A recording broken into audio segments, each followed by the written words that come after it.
of the International Secret Police. Ceiling zero, ceiling zero, ceiling zero, ceiling zero, ceiling zero.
In the first episode, you remember, Clint Barlow, brilliant young operator of the International Secret Police, was called to his chief's headquarters for details of a new case concerning the activities of the Octopus, the most dangerous criminal alive. With Clint was Barney Dunlap, his right-hand man. During their absence, a member of the Octopus gang came to Clint's rooms, and in spite of the presence of Speed Gibson, Clint's 15-year-old nephew, sought to go through the operator's papers. Speed knocked the man unconscious with the model of the China Clipper that he was constructing, and now we find Speed, Clint, and Barney in the chief's office with their sullen prisoner, Blackie Spears. Why did you go to Barlow's room, Blackie? I ain't talking. He did plenty of talking to me, Chief Riley. He knew that Clint and Barney were on their way here. Said our telephone wires had been tapped, and he'd heard you talking to Clint. And he arrived shortly after Clint and Barney left, huh? Yes, sir. Well, that means he must have been in the same building. Maybe he took a room there, too. But why? Why was my phone line tapped?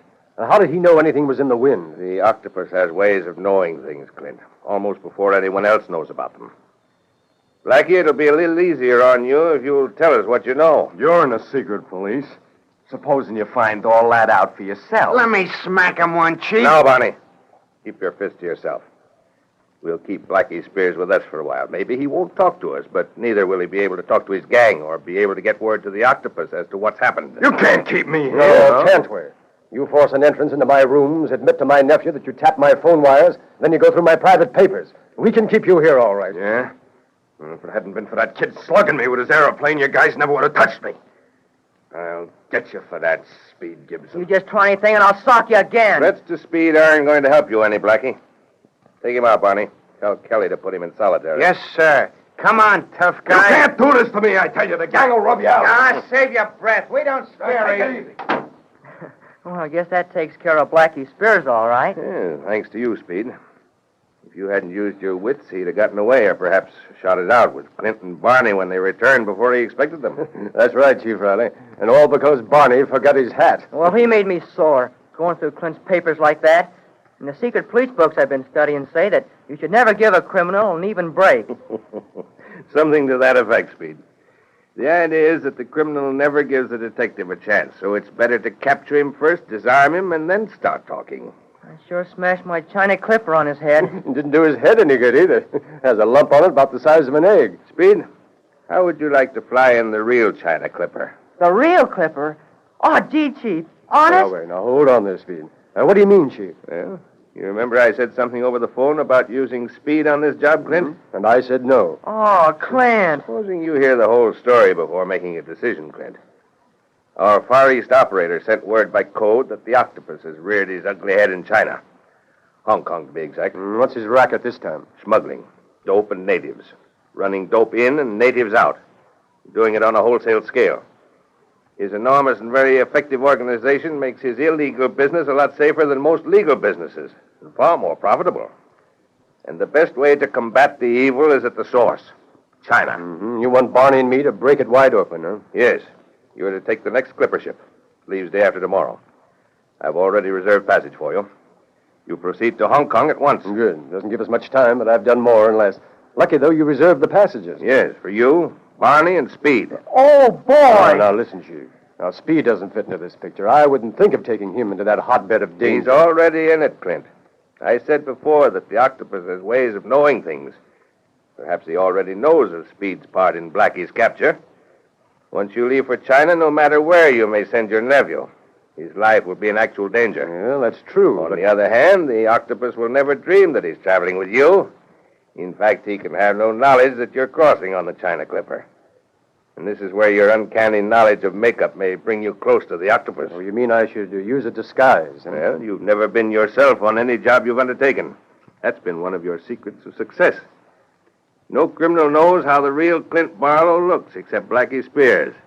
And his knowledge won't do him any good for a long time. That's right, Clint. You know more about makeup than any actor. Well, you can change your whole appearance by just adding a little to your nose, or changing your eyebrows, or taping your eyes. Yes, the stage lost an excellent actor, and the secret police gained its best operator. But I not only want you to travel under an assumed face and personality, Clint, but Barney and Speed as well. No one is to know who you are. Your safety lies in your lost identity. Well, it's an old story to me, Chief, but as for Speed here, Please I let me don't know. go, Clint. I can help out in all sorts of ways. I'm counting on you, Speed. Your quick thinking in Blackie's case convinced me that you can help us in the capture of the octopus. You'll never be in the front line, so to speak. That'll keep him out of actual danger, Clint. But you, as a boy, will be able to see and learn things that an adult cannot. You bet I will. Oh, gee, Clint. Can I go? Can I? Well, after what Chief Riley has said about the danger of leaving you here, and if I can use makeup on you, all right.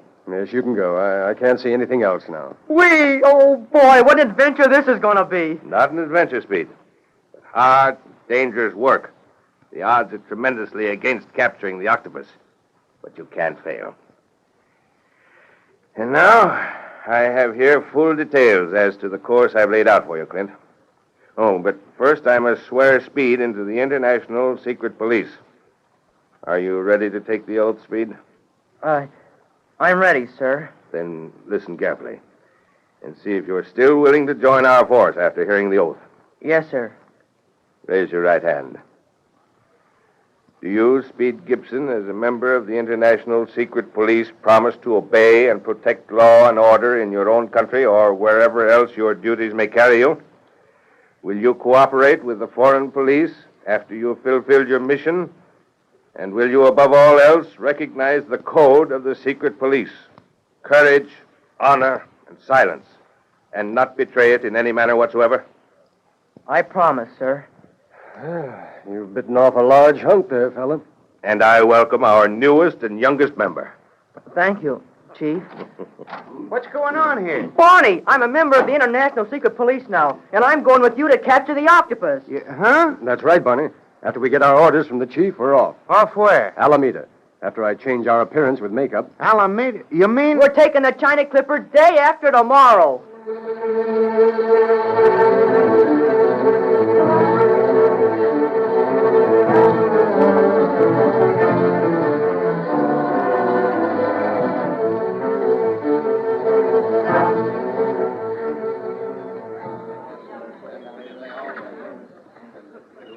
Well, there's the clipper, Speed. Isn't it a beauty? Look at that wing spread. Yeah, I hope them wings are spread enough to take us where we're going. Doggone this mustache. What's the matter, Barney? Oh, this phony misplaced eyebrow you stuck on my upper lip tickles. It sure looks like it grew there, though, Barney. And that squint that Clint gave you, I'd never know you in a million years. Yeah, well, I wouldn't know you either. What with them specs you're wearing and the way Clint made your nose thinner by shading it with grease paint, you look real studious. Not like the guy that knocked Blackie over the head with a clipper model. And Clint looks kind of foreign, don't he? With his hair dyed black and curled. He darkened his skin, too, and wearing kind of foreign clothes, like a Frenchman. Well, now, don't forget that I'm supposed to be your French tutor, Speed. Now, wait. Have you got the whole story straight? I think so. Barney here's supposed to be my dad. We're from Texas. Yeah? He's kind of rich from his oil wells and wants me to grow up a gentleman. And you're supposed to help make me one. teaching me French and manners. The whole thing's crazy, if you ask me. Yeah, but nobody's asking you. You just stick to that story. What's your name? Now I know you're crazy. Oh, not your real one, your assumed name. Fletcher, Jim Fletcher. And Speed here is Earl. Earl Wells, get it? Yes, and I'm Pierre Dorsey. Now, I'm going to speak with a very slight French accent. And you'd better use a drawl, Barney. What should I use? Oh, you talk as you always do, Speed. It'll be safer because you're not as old in the game as we are. You might forget to keep up an accent. Well, anyhow, you're getting an education from your French tutor and by traveling around the world. Hot ziggity. Oh, now don't say things like that. In fact, the less you say in public, the better. Kind of carries out the student idea. Yeah, you're supposed to be thinking instead of talking. Say, they're winding up the Clipper motors.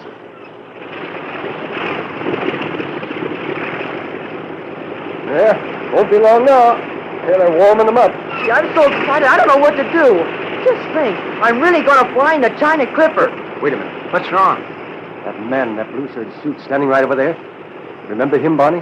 Say, wasn't he in on that jewel smuggling racket 3 years ago? Right. One of the cleverest smugglers in the business. But we caught him, and I thought he was safe behind the bars for a good long time. He must have been paroled. Yeah, but why is he going on the China Clipper at this time? Say, I wonder if he's going in with the octopus on his smuggling. We don't even have to wait to get to China before we start meeting up with that gang. Maybe I'm all wrong. Maybe his going is pure coincidence. And then again, maybe not. You think he'll recognize you and Barney, Clint? No, Steve. Our disguises are entirely different. On aboard for the China Clipper. Stops at Honolulu, Midway Island, Wake Island, Guam, Manila, and the Orient. Gee, now we can go aboard. Oh, wait a minute, Steve. Let our friend in the blue serge get aboard first. What happens when we get to Manila? We'll wait and see what happens aboard the Clipper first, Barney. Can we go now, Clint? The flight crew has gone aboard. Yes, but remember, from now on, when there's anyone else within hearing distance, you're Earl Fletcher, Barney is Jim Fletcher, and I'm Pierre Dorsey. You got it? Yes, Monsieur Dorsey. Monsieur Dorsey. Now, watch yourself. Here come some other passengers, and... Hey, wait a minute. What do you see? That man in the blue serge suit. He's talking to that little guy in the checkered suit. Yeah, and they're looking straight at us. Clint, that guy has spotted us. He's recognized us. They're going to keep us from getting aboard. Call him that policeman. Come on, we've got to make it.